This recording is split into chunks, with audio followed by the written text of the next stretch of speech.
आज हम पढ़ेंगे फिन से रिलेटेड प्रॉब्लम्स। फिन से रिलेटेड प्रॉब्लम्स करेंगे, ठीक है। तो इस क्लास की फर्स्ट प्रॉब्लम को देखते हैं। आईएएस 2005 की प्रॉब्लम है। In order to achieve maximum heat dissipation the fin should be designed in such a way that it should have maximum lateral surface area, maximum lateral surface at the root side of the fin, maximum lateral surface towards the tip side of the fin. It should have maximum lateral surface near the center of the fin. It should have minimum lateral surface near the center of the fin.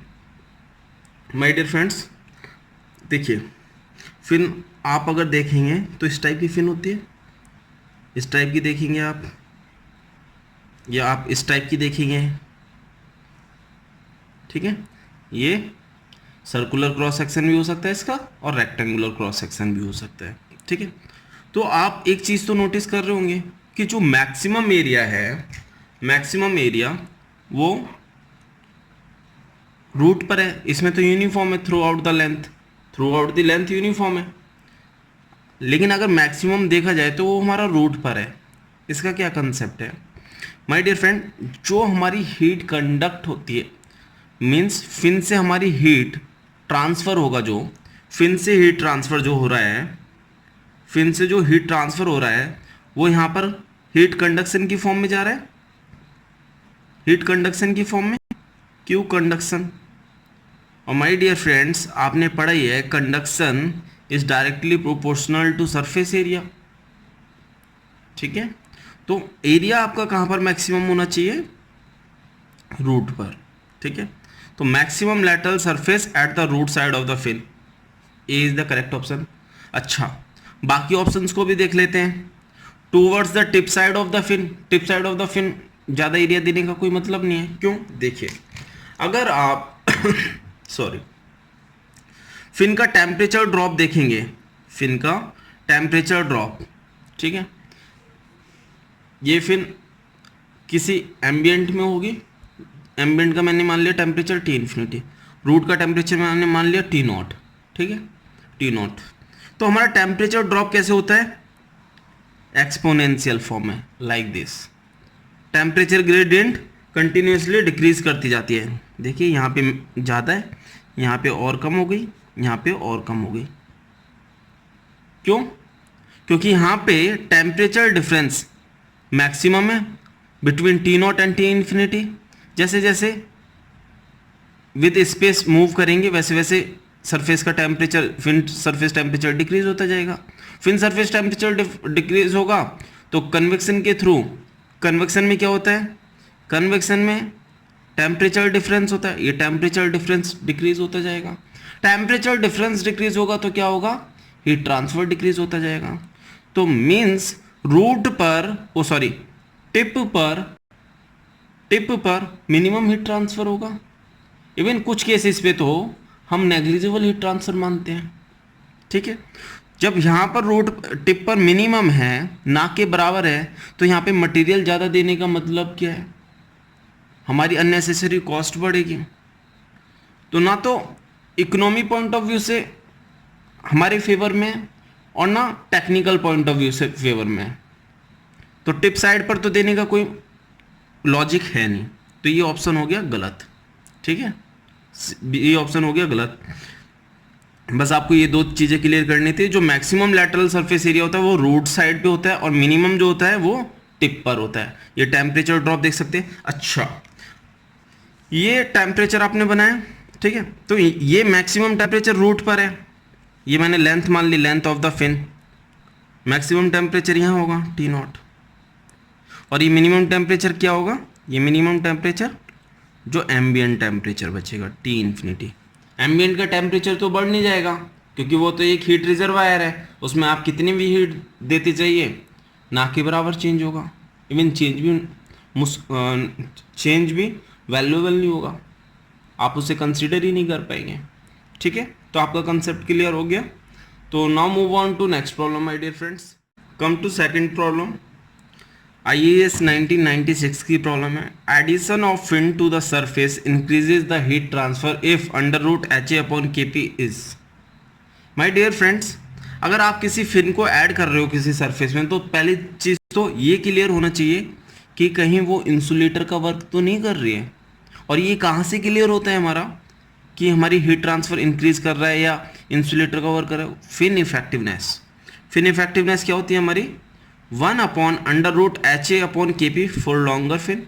Okay, 1/√HA/Kp। और अगर वैसे लिखना चाहें तो Q without, Q with, Q without, मतलब fin के साथ कितना हीट ट्रांसफर हो रहा है डिवाइडेड बाय विदाउट फिन कितना हीट ट्रांसफर हो रहा है। ओके, तो माय डियर फ्रेंड्स, हमसे क्वेश्चन में क्या पूछा है? Addition of fin to the surface increases the heat transfer if √HA/Kp। My dear friends, heat transfer कब होगा? जब हमारी इफेक्टिवनेस ग्रेटर देन 1 होगी। और जस्टिफिएबल कब होती है? Epsilon is greater than and equal to 2। ये जस्टिफिएबल होती है, तभी फिन लगाना रीजनेबल रहता है, कॉस्ट रीजनेबल रहता है। ठीक है, तो अगर हमें इसे बढ़ाना है तो क्या करेंगे? हम इस वैल्यू को डिक्रीज करेंगे। ये अल्टीमेटली डिक्रीज करनी चाहिए हमारी, राइट? तो अगर ये हमारी लेस देन 1 है, 1 ऊपर है, और अगर ये लेस देन 1 होगी तो ऑब्वियसली हमारी जो वैल्यू होगी वो मोर देन 1 होगी, मोर देन 1 होगी। आप ले लीजिए, सपोज 0.9 कंसिडर कर लिया, 0.9 कंसिडर कर लिया इस वैल्यू को, तो ये क्या होगा? 10/9 हो गया, तो ये 1.111 समथिंग है। It means our answer should be less than 1, less than 1। ठीक है, इफेक्टिवनेस को ज़्यादा करने के लिए ये √HA/Kp should be less. Okay, अगर वैसे बात करें हम इफेक्टिवनेस को बढ़ाना है तो क्या करेंगे? हीट ट्रांसफर कोफिशिएंट कम से कम होना चाहिए, थर्मल कंडक्टिविटी ज़्यादा होनी चाहिए, और हमारी fin should be thin and closely spaced होनी चाहिए। इससे भी रिलेटेड क्वेश्चंस पूछे जा सकते हैं आपसे कि इफेक्टिवनेस को अगर बढ़ाना है, फॉर इंक्रीजिंग इफेक्टिवनेस क्या चीज़ें होनी चाहिए? हीट ट्रांसफर कोफिशिएंट कम होना चाहिए, थर्मल कंडक्टिविटी ज़्यादा होनी चाहिए, और हमारी fin thin and closely spaced होनी चाहिए। थिन एंड क्लोजली स्पेस्ड क्यों होनी चाहिए? ये मैं आपको आगे क्वेश्चन में बताऊंगा, ये ऑलरेडी क्वेश्चन आ चुका है। ठीक है, now move on to third problem my dear friends. Usually fins are provided to increase the rate, ये भी IAS प्रीवियस ईयर का क्वेश्चन है। Usually fins are provided to increase the rate of heat transfer, but fins also act as insulation, which one of the following non dimensional numbers decide this factor. My dear friends, आपको पता है fin effectiveness क्या होती है? 1/√HA/Kp, 1/√HA/Kp। ठीक है, इसे हम क्या लिख सकते हैं? 1/√H/K। A/P को क्या लिख सकते हैं? Characteristic length, LC। You can write LC। LC here is characteristic length, characteristic length. तो ये क्या हो गया मेरा? √ और ये क्या होता है? Biot number. Biot number, Biot number का फॉर्मूला क्या होता है? Biot number is equal to HLC/K, where H is the heat transfer coefficient and K is the thermal conductivity of solid. This is for solid, very important. एक dimensionless number होता है Nusselt number, वो आपको आगे convection में मैं पढ़ाऊंगा। ठीक है, उसमें जो थर्मल कंडक्टिविटी होती है वो फ्लूइड की होती है, बट यहाँ बायोट नंबर में सॉलिड की होती है। ठीक है, तो ये बायोट नंबर का फॉर्मूला हो गया। Effectiveness is equal to 1/√ Biot number. It means Biot number is the parameter which decides fin also act insulation और helps in increasing the heat transfer. See, if Biot number is greater than 1, Biot number greater than 1 हो गया तो हमारा क्या होगा? Effectiveness will decrease, effectiveness will decrease, lesser than 1 हो जाएगा ना। इफेक्टिवनेस क्या हो जाएगा? Lesser than 1। आप देखिए, अगर मैंने 2 रख दिया, सपोज बायोट नंबर को 2 लिखा, √2 1.414, आप 1 से डिवाइड कर लीजिए, कितना आएगा आपका? आपका आएगा 0.707। इफेक्टिवनेस 1 से कम हो गई। इस केस में क्या होगा? आपकी fin will act as insulator, fin will act as insulator. Okay, तो हमारा क्या होना चाहिए, अगर हमें हीट ट्रांसफर को इन्हांस करना है, इंक्रीज करना है, Biot number should be lesser than 1, always laser than 1. Okay, Biot number should be lesser than 1 for enhancing heat transfer. Effectiveness will be greater than 1. ये जस्टिफिएबल होगा हमारा, जस्टिफिएबल फॉर फिन. तो Biot number is the parameter to decide whether fin act as insulator और conductor. Okay, now move on to next problem my dear friends. Now come to problem 4. IES 1996 की बहुत प्यारी सी problem है. See, first read the problem. Consider the following statements pertaining to heat transfer through fins. First statement, fins are equally effective irrespective or whether they are on the hot side or cold side of the fluid. Second statement, the temperature along the fin is variable and hence the rate of heat transfer varies along the elements of the fin. The fins may be made of heat. The fins may be made of materials that have a higher thermal conductivity than the material of the wall. Fins must be arranged at right angles to the direction of flow of the working fluid. अब एक एक statement को देखते हैं my dear friends. देखिए, इसमें आपको statements का वो दे रखा है अरेंजमेंट कि इसमें से कौन सा ठीक है. देखिए, ये आपकी एक मैंने वॉल कंसीडर कर ली या सरफेस कंसीडर कर ली, इसमें मैंने एक फिन को अटैच कर दिया. ओके, फिन को अटैच कर दिया. माय डियर फ्रेंड्स, रूट का टेम्परेचर हो गया मेरा, बेस का टेम्परेचर T0 हो गया, एम्बिएंट का टेम्परेचर T इन्फिनिटी हो गया. माय डियर फ्रेंड्स, जब हीट यहां से कंडक्ट हो रही है, हीट मेरी यहां से कंडक्ट हो रही है, तो आल्सो जब इसमें हीट कंडक्ट होगी लाइक दिस, पैरेलली यहां से हीट कन्वेक्ट भी होगी, हीट कन्वेक्ट होगी इस तरह से. धीरे धीरे मेरा temperature along the fin decrease करेगा. आप देखिए, अगर मैं ग्राफ बनाऊं along the length of the variable, along the length of the fin, temperature drop का ग्राफ कैसा होगा, सी लाइक दिस, इस तरह का होगा. It means temperature is variable along the length of the fin. यहाँ पर मेरा ये टेम्परेचर कितना होगा, ये होगा मेरा बेस टेम्परेचर T0, और ये कितना बचेगा मेरा, that will be equal to ambient temperature T infinity. Okay, तो टेम्परेचर ड्रॉप T0 से T इन्फिनिटी तक हो गया. Means temperature drop here is T0 minus T infinity. और वो किसकी हेल्प से हुआ, यहाँ पर फिन की हेल्प से. ठीक है, तो इससे एक पॉइंट क्लियर हुआ आपका कि temperature along the fin is variable, hence the rate of heat transfer varies along the elements of the fin. क्यों, क्योंकि आप देखिए कन्वेक्शन क्या होता है, क्यू कन्वेक्शन होता है हमारा HAT surface minus T infinity. Surface का टेम्परेचर वेरी करेगा तो मेरा कन्वेक्शन हीट ट्रांसफर भी वेरी करेगा. Means statement 2 is the right. Okay, statement 2 is correct. अब देखते हैं फर्स्ट स्टेटमेंट को. Fins are equally effective irrespective or whether they are on the hot side or cold side of the fluid.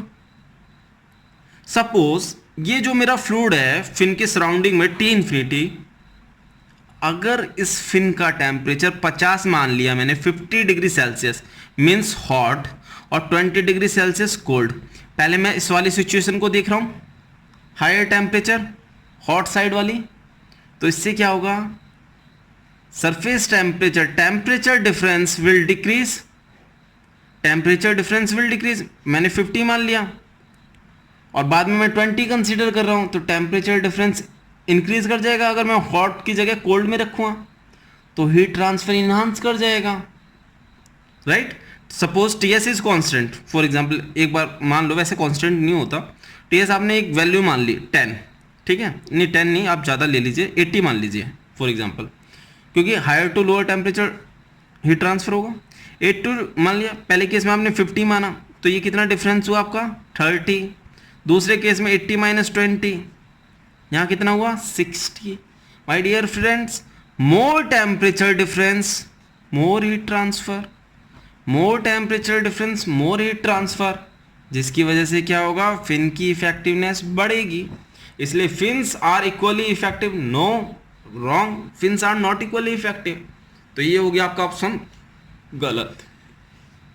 अब देखते हैं option 3, fins may be made of material that have a higher thermal conductivity than the material of the wall. हाँ बिल्कुल हो सकता है। Fin को कैसे बनाया जाता है माय डियर फ्रेंड्स? फिन को एक्सट्रूडिंग के थ्रू बनाया जाता है, कास्टिंग के थ्रू बनाया जाता है, वेल्डिंग के थ्रू भी बनाया जाता है, वेल्डिंग के थ्रू। और माय डियर फ्रेंड्स, जब हम एनालिसिस करते हैं ना फिन की, Q is equal to, suppose long fin का मैंने मान लिया उसका heat flow rate, capital S में मैं मान रहा हूँ, कैपिटल एस या आप कैपिटल Q से डिनोट कर दीजिए, अंडर रूट एच पी के A T naught minus T infinity, ये आता है heat transfer from the longer fin, heat transfer from the longer fin का ये आता है। तो इसमें देखिए माय डियर फ्रेंड, जो हम ये हीट कंडक्टिविटी कंसीडर करते हैं ना, ये केवल फिन की करते हैं, ना कि जो फिन सरफेस के साथ अटैच होती है उसकी नहीं करते हैं। तो फिन की थर्मल कंडक्टिविटी ज़्यादा हो सकती है, हम ऐसा मटेरियल भी यूज़ कर सकते हैं। तो fin may be made of material that have a higher thermal conductivity than the material of the wall. तो क्या हो गया, 2 and 3 is the correct answer, 2 and 3 is the correct answer. Fourth option भी देख लेते हैं, fins must be arranged at right angle to the direction of flow of the working fluid. ऐसा कुछ जरूरी नहीं है। आप अगर देखें, आप एक हम टेम्परेचर मेजरमेंट एरर वाला थ्योरम करते हैं, टेम्परेचर मेजरमेंट एरर, उसमें हम क्या करते हैं, एक पाइप में एक वेल को वेल्ड करते हैं और इसमें एक थर्मोमीटर डालते हैं। माय डियर फ्रेंड्स, उस केस में हम इस इस जो ये वेल है हमारा, इसे हम इंक्लाइन भी कर सकते हैं, जो कि ये फिन का वर्क कर रहा है। तो ये जरूरी नहीं है कि fin must be placed at right angle, ठीक है। फिन को किसी भी एंगल पे प्लेस किया जा सकता है, बट उसके लिए हमें देखना पड़ेगा मैक्सिमम हमारे फेवर में क्या आ रहा है, जिससे कि हीट ट्रांसफर इनहांस हो जाए। तो ये एंगल वाला हार्ड एंड फास्ट रूल नहीं है, ठीक है। तो second and third is the correct option. I think ये प्रॉब्लम आपको क्लियर हो गई होगी। Now move on to next problem my dear friends, question number 5। Now come to fifth question, the efficiency of circular cross section fin of infinitely long fin, fin with insulated tip, fin with convection at end। आपको 3 cases they रखे हैं, उनकी आपको efficiency find out करनी है। Means find out नहीं, आपको ये फॉर्मूलेज याद होने चाहिए, बट फिर भी मैं आपको प्रूव कर देता हूँ। एफिशिएंसी का फॉर्मूला क्या होता है? फिन की एफिशिएंसी का, फिन की एफिशिएंसी का फॉर्मूला होता है Q actual upon Q maximum. Suppose आपने कोई फिन ले ली है सर्कुलर क्रॉस सेक्शन की, ठीक है। इस फिन से एक्चुअल हमारा लॉन्ग फिन है, और पहला केस मैं मान के चल रहा हूँ, ये मेरा फर्स्ट केस हो गया, ये मेरा सेकंड केस हो गया, ये मेरा थर्ड केस हो गया। फर्स्ट केस में Q एक्चुअल क्या होता है आपको याद होगा, अंडर रूट Q कैपिटल है, आप कैपिटल या स्मॉल डिनोट कर लो, under root H P K T naught minus T infinity, ये होता है, ठीक है। और सेकंड केस में क्या होगा, Q एक्चुअल। इंसुलेटेड केस में आपके इसके साथ एक टर्म आ जाती है tan hyperbolic ml, T naught minus T infinity tan hyperbolic ml। Third case में क्या होगा, fin with convection at end. Third case में हम फिन को कन्वेक्शन हो रहा होता है तो उसे किस में कर लेते हैं convert, fin with insulated end with the help of correction length.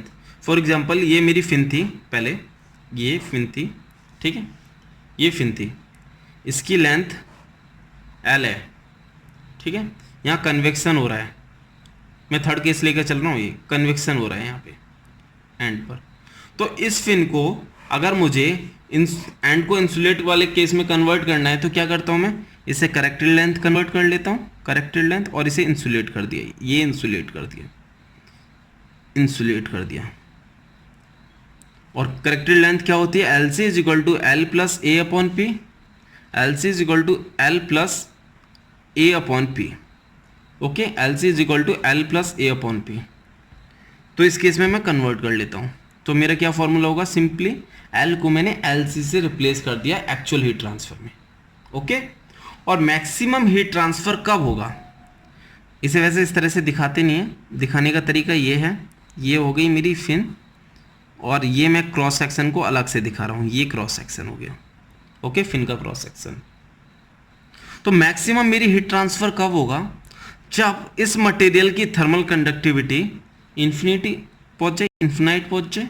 Infinite पहुंच जाएगी तो अगर यहाँ बेस टेम्परेचर रूट टेम्परेचर मेरा टी नॉट है तो टेम्परेचर ड्रॉप बिल्कुल नहीं होगा और इसका भी टेम्परेचर टी नॉट रहेगा, हर पॉइंट पे टेम्परेचर टी नॉट रहेगा अगर मैंने थर्मल कंडक्टिविटी इन्फिनाइट कर दी। क्यों, थर्मल कंडक्टिविटी इन्फिनाइट करने से क्या होता है आपको पता है, कंडक्शन में थर्मल रेजिस्टेंस क्या हो जाता है, x अपॉन के होता है। अगर आपने ए के इन्फिनिटी कर दिया तो थर्मल रेजिस्टेंस मेरा जीरो हो गया और कोई टेम्परेचर ड्रॉप होगा नहीं, इसलिए हर पॉइंट का टेम्परेचर क्या रहेगा, टी नॉट। तो मैक्सिमम हीट ट्रांसफर क्या होगा, क्यू कन्वेक्शन और you can say Q maximum is equal to H A T naught minus T infinity, ये होगा Q convection Q maximum is equal to H A T naught minus T infinity. My dear friends, area में confuse मत हो ना, ये area surface area है, cross sectional area मत consider कर लेना इस एरिया को, ये एरिया मेरा सरफेस एरिया है, ठीक है। नाउ तो फर्स्ट केस में मेरी फिन की एफिशिएंसी क्या होगी, eta is equal to Q actual मेरा कितना है, क्यू एक्चुअल फर्स्ट केस में under root H P K T naught minus T infinity upon H A S T naught minus T infinity. Okay, H A S T naught minus T infinity, ये cancel out हो गया, ये cancel out हो गया। My dear friends देखिए, surface area क्या होगा, ये सरफेस एरिया अगर लेंथ इसकी एल है, सरफेस एरिया क्या हो जाएगा, A S is equal to perimeter into length, perimeter into length. Okay, तो इससे मैं रिप्लेस कर देता हूँ अंडर रूट एच पी के ए upon h into p into l, तो एच पी कैंसिल आउट हो जाएगा और आपको मिलेगा under root H P upon के ए इंटू एल डैट, और ये क्या होता है under root H P upon K M equal to, ये होता है slope of heat transfer line, slope of heat transfer line. इसकी यूनिट भी आपको पता होगी क्या होती है, मीटर टू द पावर -1। देख लीजिए एच की क्या होती है, वॉट पर मीटर स्क्वायर केल्विन, पेरीमीटर की मीटर, थर्मल कंडक्टिविटी की वॉट पर मीटर केल्विन, एरिया की मीटर स्क्वायर। ओके, तो कैंसिल आउट करते हैं, मीटर से ये मीटर गया, मीटर से ये कैंसिल हो गया, वॉट से वॉट गया, कैंसिल से के गया, तो ये बचा under root M square, under root M square, M बाहर आएगा 1 अपॉन एम, तो M to the power -1, unit is very important. Okay, तो ये हो गया मेरा efficiency for longer fin, long fin, infinitely long fin 1 upon M L. Okay, second case में क्या होगा, मेरे साथ एक एडिशनल टर्म न्यूमरेटर में आएगी 10 hyperbolic M L, 10 hyperbolic M L, तो इसके साथ सेकेंड केस में न्यूमरेटर में क्या आ गया 10 hyperbolic M L. Okay, third case में क्या है, eta efficiency is equal to l की जगह एल सी आ जाएगा, सेकेंड के केस में अगर एल की जगह एल सी रख दें तो ये हो गया 10 hyperbolic M L upon M L C upon M L C. तो ऑप्शन देख लेते हैं, फर्स्ट का 1 upon M L, 10 hyperbolic M L upon M L, second का, तो option D is the correct answer. ये आपको याद होना चाहिए, इतना टाइम आपको एग्जाम में नहीं मिलेगा, ये तो जस्ट आपको समझाने के लिए बताया मैंने एफिशिएंसी क्या होती है। Okay, now move on to next problem my dear friends.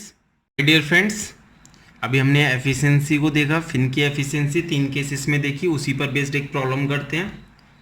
A finned surface consists of root or base area of 1 meter square and fin surface area of 2 meter square. The average heat transfer coefficient for finned surface is 20 watt per meter square Kelvin. If efficiency of fins provided is 0.75, if fin surface with root or base temperature of 50 degree Celsius is transferring heat to a fluid at 30 degree Celsius, the rate of heat transfer, then the rate of heat transfer. हमसे ये पूछा है my dear friend. तो पहले जो हमें values दी हैं वो लिख लेते हैं, ठीक है। हमें यहाँ पर फिन का क्रॉस सेक्शन नहीं दे रखा है, तो हमने जस्ट एक फिन ड्रॉ कर ली। ओके, ये हमने फिन ड्रॉ कर ली, ठीक है। अब देखते हैं क्या क्या दिया है हमें। बेस एरिया दिया है, बेस एरिया को मैं ए से डिनोट कर रहा हूँ, सरफेस एरिया को ए एस से। एवरेज हीट ट्रांसफर कोफिशिएंट भार के लिए हमें दे रखा है 20 फॉर फिन सरफेस के लिए। एफिशिएंसी ऑफ फिन दे रखा है मुझे, efficiency of fin 0.75। Fin surface with root और बेस टेम्परेचर टी नॉट दे रखा है मुझे 50 डिग्री सेल्सियस, और हीट किसको ट्रांसफर कर रही है, एक फ्लूइड को जिसका टेम्परेचर 30 डिग्री सेल्सियस है। अब रेट ऑफ हीट ट्रांसफर मुझसे फिन का पूछा है। ओके माय डियर फ्रेंड, मैं एक बार फिगर में ड्रॉ कर देता हूँ। ये टी नॉट होगा, ये सरफेस एरिया ए एस होगा, ये वाला एरिया ए होगा, ये एम्बिएंट फ्लूइड टेम्परेचर होगा, यहाँ पर हीट ट्रांसफर कोफिशिएंट होगा, ठीक है, जो मुझे इसमें दे रखा है। और बस इतना डाटा दिया हुआ है। एफिशिएंसी ऑफ फिन दे रखी है, तो एफिशिएंसी ऑफ फिन क्या होती है हमारी, Q actual upon Q maximum. Q actual upon Q maximum का फॉर्मूला क्या होता है, H into A S T naught minus T infinity. Am I right, can I write it, H into A S T naught minus T infinity. T naught क्यों हुआ surface पे, क्योंकि efficiency के लिए थर्मल कंडक्टिविटी हम पूरी fin की क्या है, इन्फिनिट कंसीडर करते हैं, जिसकी वजह से कोई टेम्परेचर ड्रॉप नहीं होगा, हर पॉइंट पे टेम्परेचर टी नॉट होगा। ओके, तो एफिशिएंसी ऑफ फिन, एफिशिएंसी आपको दे रखी है 0.75। क्यू एक्चुअल आपको फाइंड आउट करना है, क्यू को स्मॉल क्यू को कैपिटल क्यू से डिनोट करना, वो ज़्यादा अच्छा रहेगा। Heat transfer coefficient 20, surface area 2, T not आपको दिया है 50, T infinity 30। So you will get here Q actual is equal to 0.75, 40 multiplied by 20, you will get 0.75 multiplied by 800।